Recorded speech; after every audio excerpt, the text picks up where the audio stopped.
Samsung is releasing so many budget devices we can hardly keep up. We've had the A71 and A51 earlier this year. We've also had recently the Samsung Galaxy A31 and A11 and even the M11. Now we have the Samsung Galaxy A21s.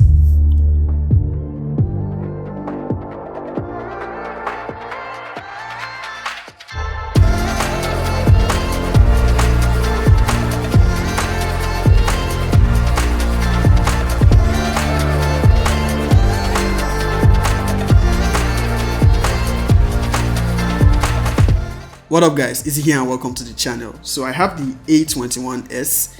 It's a budget offering from Samsung. I'm not sure why they skipped the A21. The previous was the A20s. It's a budget offering from Samsung, like I said, and it's sporting the all-new Samsung's Exynos 850 processor, and it's currently retailing for around $220. In Naira, I picked it up for about 82,000. This is going to be a detailed review, so as always I'm going to have timestamps in the description, so please click on that subscribe button if you haven't and turn on post notifications. The box of the A21s is just like all Samsung phones, nothing is really new. It comes with all the typical items you would find in a new phone these days, but unlike the A31, there is no protective casing in the box of the A21s. The Samsung Galaxy A21s comes in 4 colors: black, red, blue and white. This is the blue color option, but more on the looks and feel later. Let's see the buttons and ports placement. The A21s has a dual noise cancelling microphone with one at the top. At the right side of the phone we have the volume and power keys, and at the bottom you're going to find the speaker grill, a second noise cancelling microphone, USB-C ports, and still retains the headphone jack. On the left side we have a dual nano SIM card tray with support for micro SD card, and at the back of the device we have the quad camera setup just like the A31 upwards. The fingerprint scanner can also be found at the back. Like most other Samsung devices, the A21s comes with One UI 2.1. This is One UI core version, but the experience is pretty much the same, having most of the features supported by the device hardware. It runs on Android 10 and it should get Android 11 probably sometime next year. The fingerprint scanner on the Samsung Galaxy A21s is situated at the back of the device. It is very responsive, and that is to be expected since it's a physical fingerprint scanner and not an optical scanner like what we had on the higher A series. On day-to-day usage, the A21s holds its own quite well. It's fluid in and out of the operating system, and so far every app I have thrown at it has run just fine. The RAM management is great and app retention works just fine. Multitasking with the Samsung Galaxy A21s is not going to disappoint. The A21s is a 6.5-inch device. It weighs 197 grams. It is built with plastic on the back and glass on the front, not Gorilla Glass like we had on the A20. Regardless of the plastic build, it actually feels very durable and it has a nice build quality.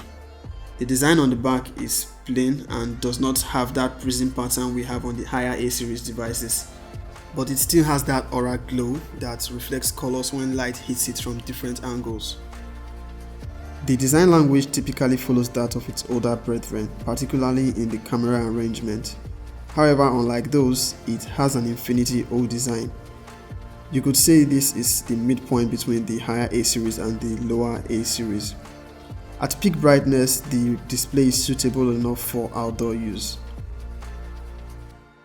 The display here is 6.5 inches HD plus PLS TFT display at 720p resolution and a screen to body ratio of 82.8%, also a 20:9 aspect ratio with a display density of 270 pixels per inch. Okay, pause. Let's back it up a bit. The Samsung Galaxy A20 had an AMOLED display. The A20s had an IPS LCD display. Now the A21s has a PLS TFT display. The TFT display is Samsung's alternative to the IPS LCD, which is more budget friendly, and I'm guessing it was used to keep the price down, but I'm not exactly sure how I feel about a TFT display. I believe AMOLED is always better. Now, that is not to say the display is poor. It's actually good and suitable for media consumption. Colors are more natural and not as vivid as AMOLED. But if I am to choose between an AMOLED, an IPS LCD and a TFT display, the TFT display is definitely going to come last. Regardless, it's still a good looking display with decent color reproduction at different viewing angles. YouTube videos will be capped at 720p. The Samsung Galaxy A21s is a feature-packed device with some amazing specifications. The one I have here has 4GB of RAM and 64GB of storage. You can find other memory options. It also has beefed up camera specifications, which we are going to look into later. The A21s also has Dolby Atmos for improved media performance with your headphones. It has bottom-firing speakers which sound very decent, but when using it for activities like gaming, you may block it with your hands. Here is a speaker sound test.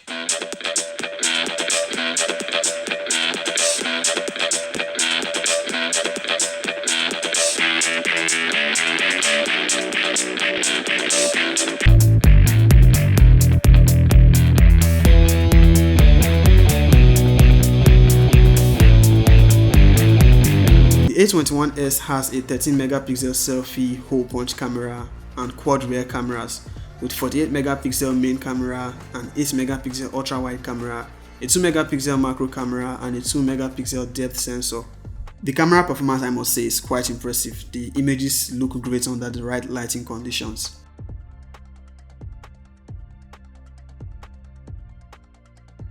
Dynamic range is good. It has an ultra wide camera which allows more into your shots.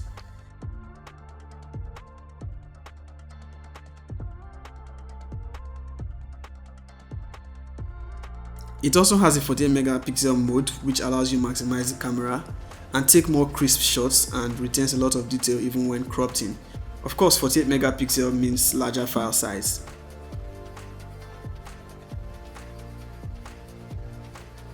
The macro camera takes really good close-up shots.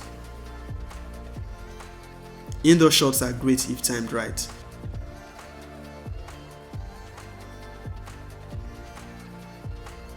Selfies are also very decent. Portrait shots are very good, edge detection is fine.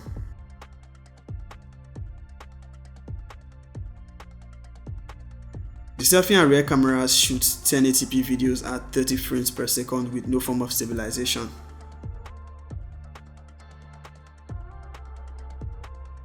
Samsung Galaxy A21s 1080p video from the front facing camera. Looks good. What do you think? The Samsung Galaxy A21s does not have a dedicated night mode. So about that Exynos 850 processor. It's an all-new Samsung budget 8nm chipset which comes with some AI-powered game booster which improves frame rate and stability with less power consumption during gameplay.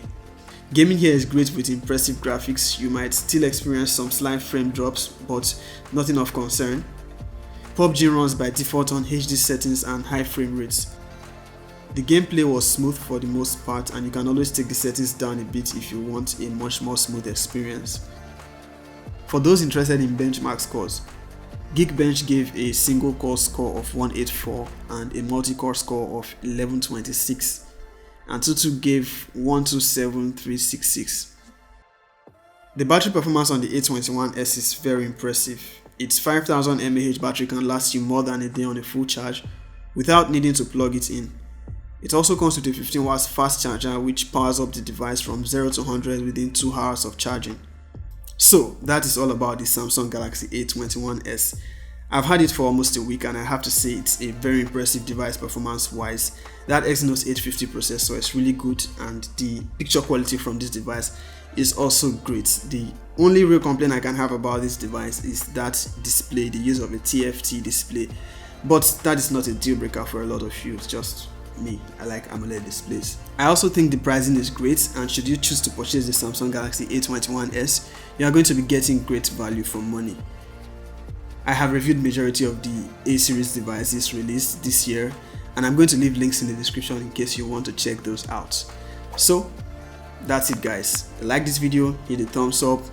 If you have not subscribed, please hit that subscribe button, and I'm going to catch you in the next one. Peace.